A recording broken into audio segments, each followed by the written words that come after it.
Director del Campus Guayaquil de la Universidad Técnica Federico Santa María, Valparaíso, Chile. Participó en la fundación de la sede Guayaquil del Instituto Tecnológico de Estudios Superiores de Monterrey, fundador del GEA, Grupos de Estudios Arqueológicos, fundador del primer museo de sitio en Ecuador, hoy Santa Elena, Valdivia, asesor del primer parque ecológico del Ecuador, Pirámides del Cochesquí, fundador del Museo Salinas Siglo XXI, arqueológico y naval, conjuntamente con la Armada del Ecuador y la Cofradía Oceánica Amigos del Mar, pionero en el Ecuador del Museo de la Altura, un gran investigador y apasionado en temas de los contactos prehispánicos entre Sudamérica y Mesoamérica, habiendo hecho varios descubrimientos y actualizaciones sobre ellos. Conferencista a nivel nacional e internacional sobre temas de historia del arte, pintura y arqueología. Escritor de varios libros. Un fuerte aplauso.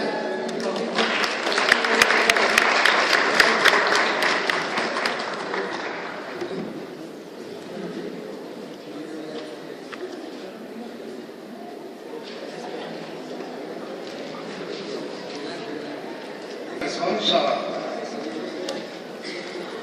hacer una pequeña improvisación y en alguna parte una lectura.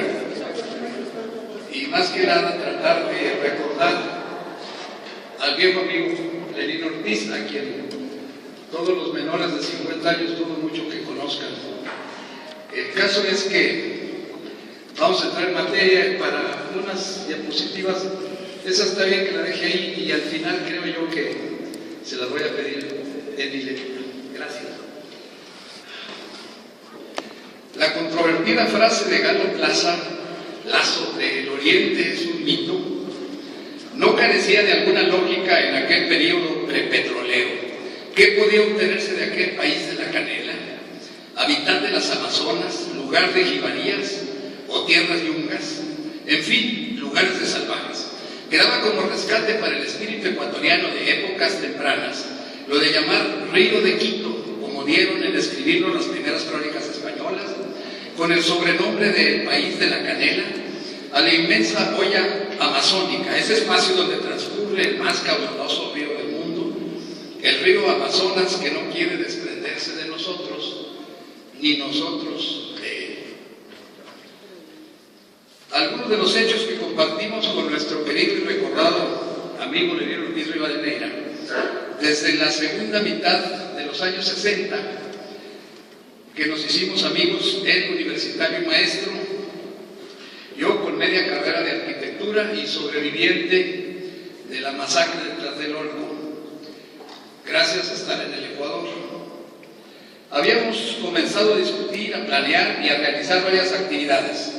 Nuestro interés común por los vericuetos culturales, por la especificidad que requiere la educación, en especial la histórica, porque es la que va desplegando ante nuestras mentes el proceso histórico del cual estoy hablando para los de la galería.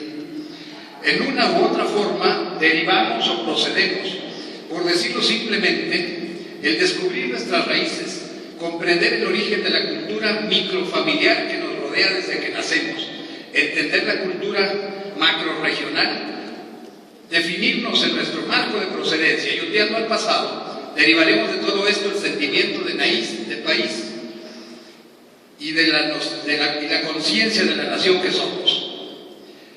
Por allá, por algún lugar casi mítico, hace unos años, hasta que se convirtió en una prosaica autopista, estaba la laguna de Yaguarcocha, que sigue estando, aunque un poco perjudicada por las obras periféricas.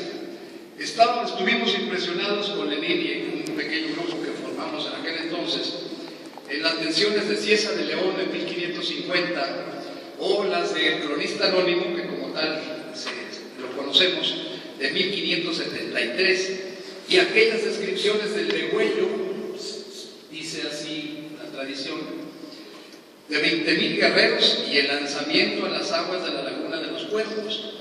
La decapitación de los mismos ocurrió en uno como corral de piedras, dice también la tradición.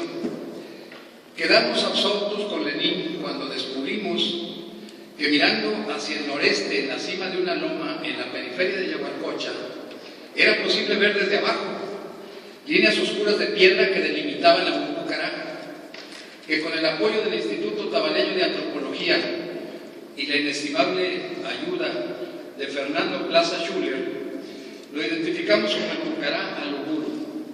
El como corral de piedras aún existía. Para mayor impresión nuestra, en el mapa del lugar alcanzamos a leer que una quebrada que rodea el Mucucará, haciéndolo más inaccesible, se llama Quebrada Alcantarilla. Obviamente el término árabe es de origen peninsular, pero podría haber tomado su nombre original, huayco, manteniendo el significado. Describe perfectamente la utilidad de dicha quebrada para desalojar el agua lluvia del recinto amurallado, y pensamos que bien podía haber escurrido por ahí la sangre de los degollados, yendo a teñir de rojo a nuestra laguna. Por cierto, al amanecer, si uno se encuentra al occidente, igualmente se ve roja su superficie, y viceversa. Si al caer el sol se está en el pueblo de Yaguarcocha, cercano a la ribera, y se mira hacia el poniente, igualmente tórnanse rojas las aguas. Bueno, pero lo importante que estábamos tratando de certificar a nuestra manera de ver y con nuestra manera de ser, una de las hermosas tradiciones que están profundamente arraigadas desde el padre Juan de Velasco y que luego han continuado abrevando en él una serie de cronistas posteriores. Así es que nos parecía un buen reto para alguien que andaba entre los 20 y los 30 años, que uno puede hacer un poco de más cosas que ahora. En aquel entonces revisamos cuidadosamente todo el perímetro de la laguna y encontramos lo que esperábamos. Encontramos las evidencias de la clarísima de la batalla. Había cientos de fragmentos de piedra quebradas, docenas de hachas en particular, igualmente fragmentadas, proyectiles de guaraca y óvalos de piedra con un canal periférico que nos hizo entender el alma esa no estaba descrita, cuando menos lo que habíamos leído hasta ese entonces, y nos hizo imaginarla como una masa móvil, una masa de mango flexible, con cuero trenzado de venado o de llama, y convertida en una porra para golpear por atrás, espeluznantes realmente, porque son del tamaño de un puño, muy pesadas. Todas esas huellas de la batalla las encontramos ahí. Cualquiera podría preguntarse también que qué pasaría con los objetos de cobre y de bronce, que para ese entonces estaban perfectamente utilizados ya, incluso en armamentos. La aleación con el estaño ya era un secreto viejo, que por cierto para las investigaciones nuestras era también proveniente del Ecuador. De acuerdo con el profesor Ceballos Menéndez, hasta ahorita todavía consideramos a la metalurgia como nativa de este país, la metalurgia en general. Entonces, lo que encontramos fue, nos demostró que en ese sitio había ocurrido una batalla muy seria y precisamente esa quebrada llegaba al borde de la laguna. También esto nos agradaba decirlo en aquel entonces que hablamos un poco de esto, aunque no lo suficiente, que probablemente se libró ahí la primera batalla naval, así naval entre comillas, porque aunque fueran pequeñas eran unas navecillas, los caballitos de Totora. La laguna de San Pablo, que hasta la fecha actual todavía goza de la presencia de la Totora, y todavía podemos observar ahí caballitos similares, por supuesto, a los del Titicaca o a los trujillanos en el Perú. El caso es que había caballitos de Totora y sobre ellos la Confederación Quipucara tomaba una retirada muy mesurada, pero como precisamente en el camino se había atravesado ya la laguna y entre los guerreros, entre las guarangas incas, había gente procedente del Titicaca, que rápidamente se hicieron navecillas y parece que hubo combates sobre el agua. Esto también como cosa curiosa, porque no lo hemos leído por ahí, lo inferimos nosotros. Y eso explicaría también el hallazgo de algunos esqueletos en el fondo de la laguna, porque le dimos una buena recorrida buceando. con otro amigo, el compañero Minelli y yo, nos sumergimos ahí, careciendo de experiencia en alturas. Estábamos hablando de 3.000 metros sobre el nivel del mar, y lo único que hicimos fue estimar, reducir tiempos de lo que estábamos acostumbrados a bucear en el mar, reducir tiempos para evitar la nitrogenación. El caso es que estuvimos buceando a mano desnuda, rastreando todo el fondo. Según nosotros íbamos a hacer un trabajo muy metódico. Otro compañero en una lancha de caucho estaba remando siguiendo las burbujas que nosotros nos pedíamos, pero al sumergirnos nos dimos cuenta de que era como la que acabamos de disfrutar hace un momento, una sopa de habas, y no se ve absolutamente nada. No se veía en ese entonces. Espero que esté mejor la laguna ahora. El caso fue que buceando nos perdimos uno del otro, ya no nos veíamos, inclusive no podíamos distinguir el profundímetro, pero por la experiencia que teníamos parece que no anduvimos a más allá de entre 7 y 10 metros de profundidad, la zona que estuvimos revisando, ¿no? Y revisamos la zona que correspondía precisamente al famoso Pucará que les acabo de mencionar. El asunto es que en medio de un formalismo siempre tomamos las cosas que hacíamos muy en serio, aunque no dejábamos de sonreír en medio de cualquier problema. Cambió el desagüe y el ingreso de las aguas, lo que hizo que se llenaran de algas y de una variedad de pececillos, los guppies, también llamados millonarios por el gran número con el que se desarrollan, y es como si se tratara de espíritus pretéritos de los habitantes de aquellas aguas, cuyas fama de malditas las ignoramos, es profeso. Entonces, por cierto, le hacíamos la broma al amigo que remaba, decía que le dejáramos nuestras últimas voluntades, porque sumergirse en el agua de la laguna maldita, pues era como despedirse. Y ahí lo que hicimos fue decirle que se cuidara, porque con las salpicaduras, cuando menos a él le iba a dar violeta. El caso fue que en estas profundas descripciones científicas nos encontramos. Hay una referencia que quiero dejárselas también como herencia para quien siga haciendo algún experimento de investigación por ahí. Esa noche, una vez que nos encontramos, por cierto, con habitantes del pueblo de Yagualcocha que estaban festejando, Lenín tenía una cualidad maravillosa. Siempre hacía que las reuniones que hacíamos, ya sean aquí o fueran en la costa, eran en fechas en las que se celebraba algo, en uno o en otro lugar.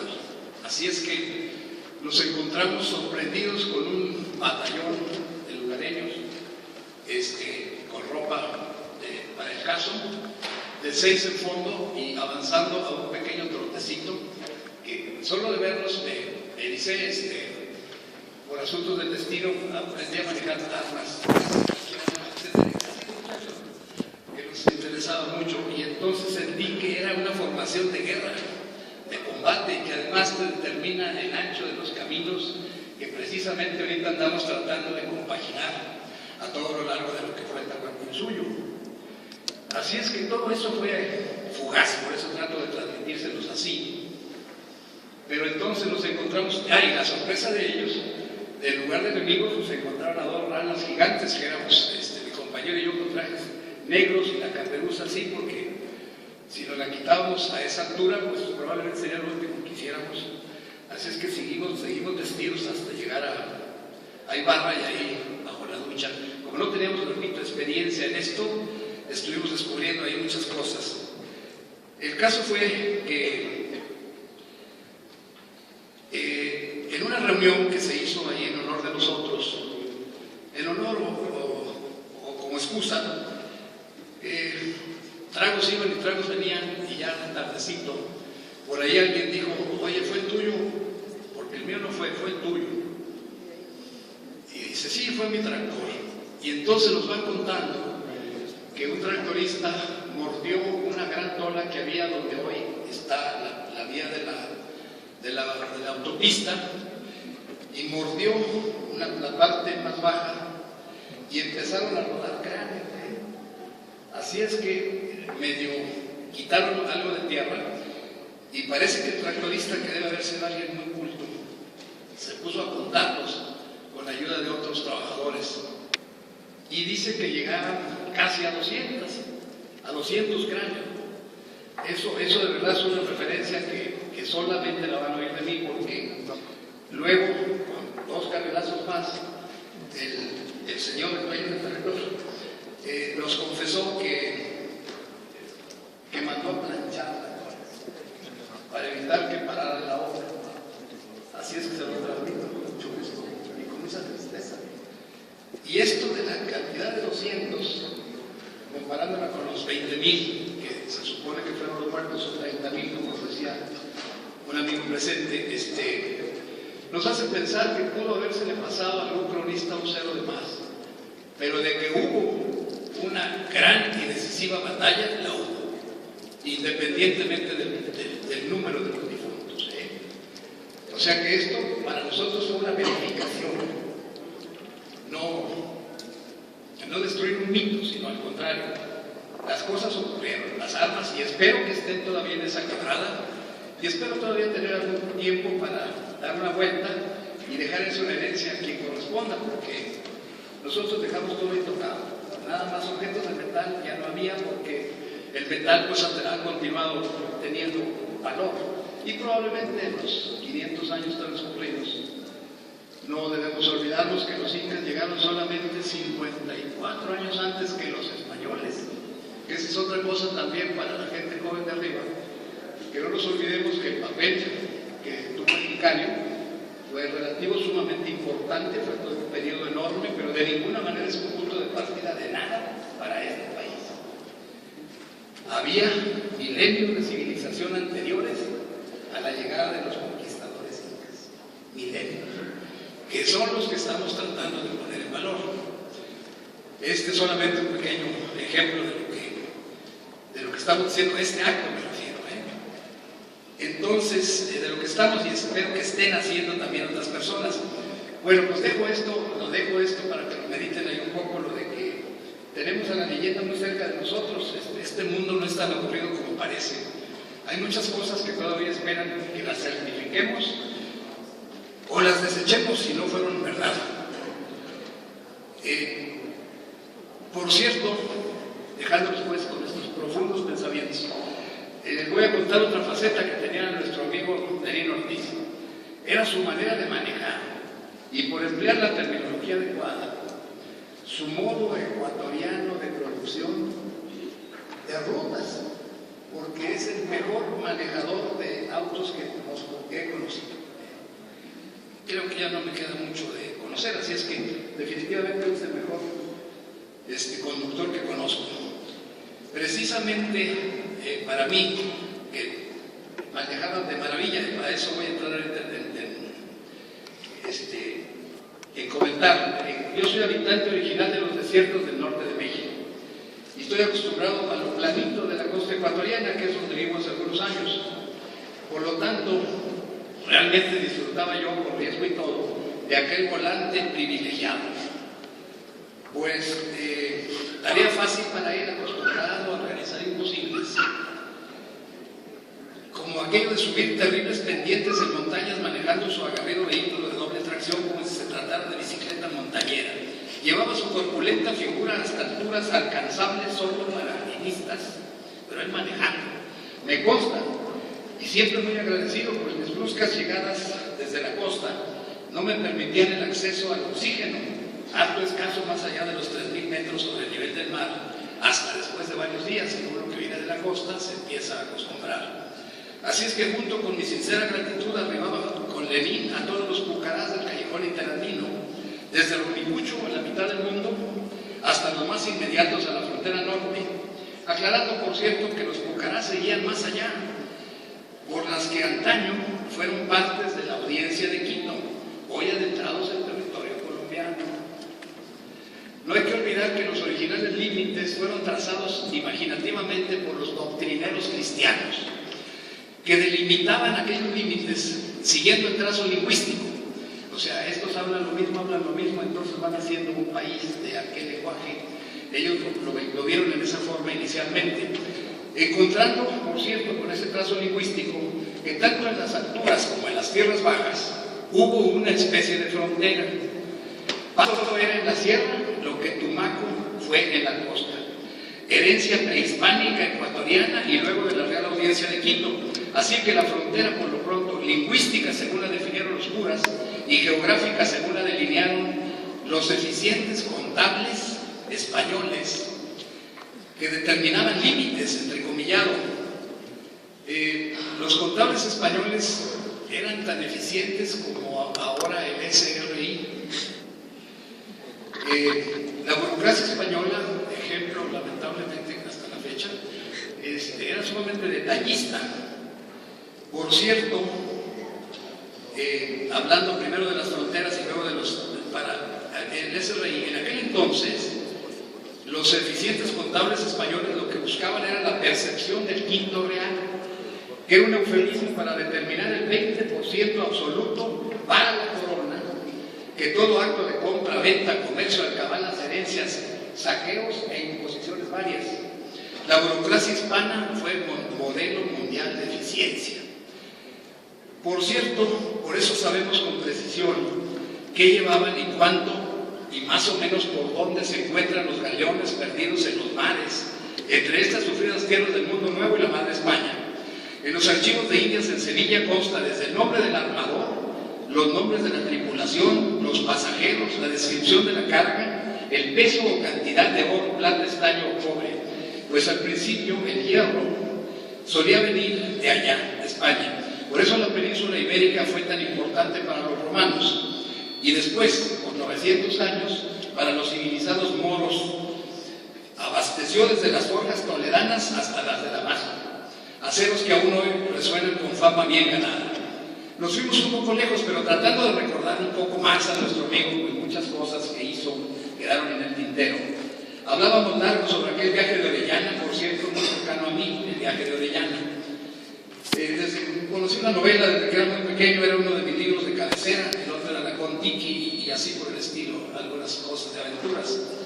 Cuando tuve el privilegio de conocer la ciudad de Quito, descubrí atrás del hotel del mismo nombre el monumento coloquialmente llamado el monumento del Tuerto Orellana, que desde ahí contempla con el ojo que le quedó el valle y el horizonte, la sierra con picos como dedos por donde se supone que habría pasado Orellana luego de descender por Báculo.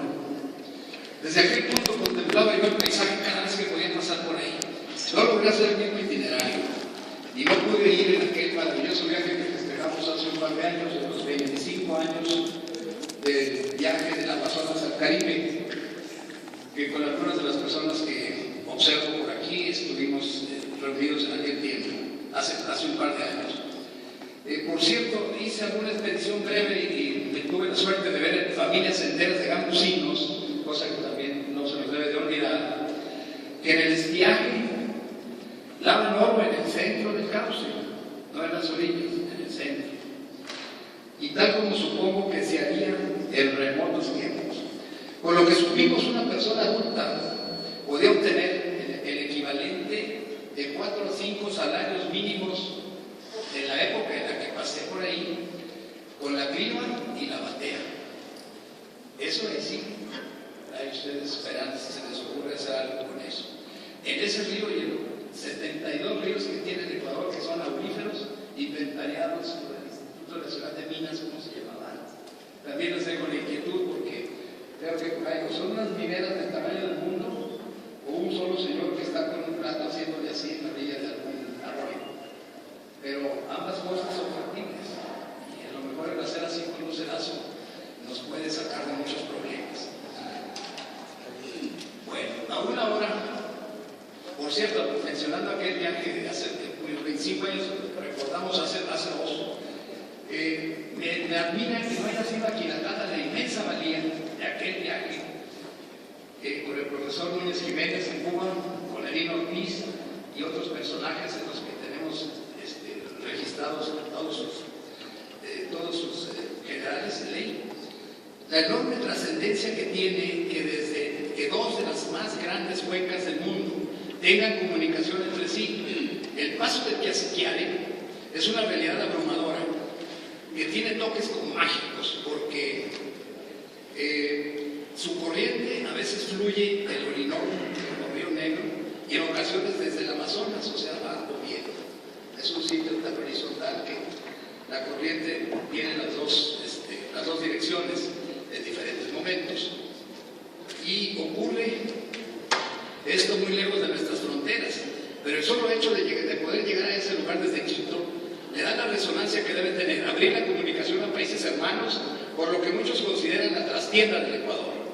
Da perspectivas diferentes a esa ruta, y vale decir, las fronteras como tales no deberían existir más que para fines cartográficos. En la práctica, nuestra América Latina solo tiene las fronteras que la rodean por los mares que la circundan. La raza cósmica de Vasconcelos debe ser una realidad. Para acercarnos al nombre que se diera mi plática de contactos prehispánicos, haré mención breve a un tema que hemos seguido desde hace muchos años: la comunicación por vías marítimas desde antes de la llegada de los europeos, que presumimos que fue fluida y constante por el Pacífico y detectada desde tiempo tan remoto como los 2500 años antes de la era cristiana.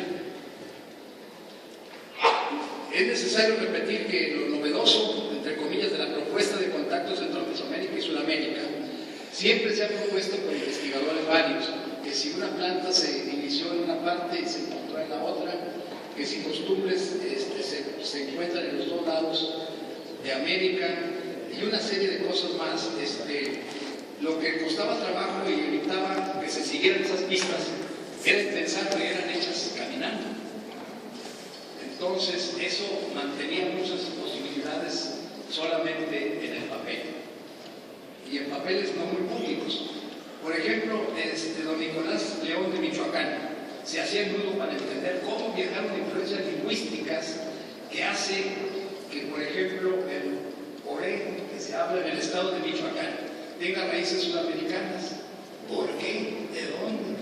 Y es el único lenguaje que tiene esa peculiaridad, perdón, con excepción de otro en la zona de Oaxaca, el pueblo Guave, que igualmente tienen otro lenguaje con raíces completamente diferentes, y que en sus tradiciones verbales dicen haber llegado del mar. El caso es que por lo pronto en México tenemos dos grupos que usan una lengua que no tiene que ver con los lenguajes mayances, los aztecas, etc., con ningún tipo de lenguaje. Y más bien estimó un lingüista famosísimo en estos tiempos, curiosamente no muy popular, no muy conocido, que era don Mauricio Suárez. Este señor, que fue un pionero en lingüística,